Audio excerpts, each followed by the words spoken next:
Hello all, welcome to our channel. ఈరోజు చామదుంపల gravy curry అయితే ready చేశాను. మీరు కూడా ఒకసారి ఇలా ట్రై చేయండి.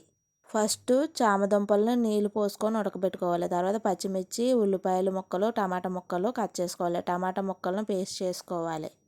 చామదుంపలను ఒలుసుకున్న తర్వాత చింతపండును కూడా నానబెట్టుకొని రసం తీసుకొని పక్కన పెట్టుకోవాలి. తర్వాత పాన్లో ఆయిల్ వేసుకొని ఉల్లిపాయ ముక్కలు, పచ్చిమిర్చి ముక్కలు, కొంచెం సాల్ట్ వేసుకొని కలుపుకోవాలి. సాల్ట్ వేయడం వల్ల ముక్కలు తొందరగా వేగుతాయి. అలాగే అల్లం వెల్లుల్లి పేస్టు, పసుపు, ధనియా పౌడరు, కారం, గరం మసాలాను కూడా వేసుకొని ఒకసారి బాగా మిక్స్ చేసుకోవాలి.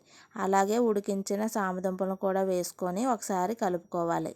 తర్వాత చింతపండు రసాన్ని కూడా వేసుకొని మూత పెట్టుకొని 10 నిమిషాలు కుక్ చేసుకోవాలి. తర్వాత బిర్యానీ మసాలా, కొత్తిమీర చల్లుకొని సర్వ్ చేసుకోవడమే. ఇలాంటి వీడియోస్ కోసం మన ఛానల్ లైక్ చేసి సబ్స్క్రైబ్ చేయండి. Thank you friends. Follow for more videos.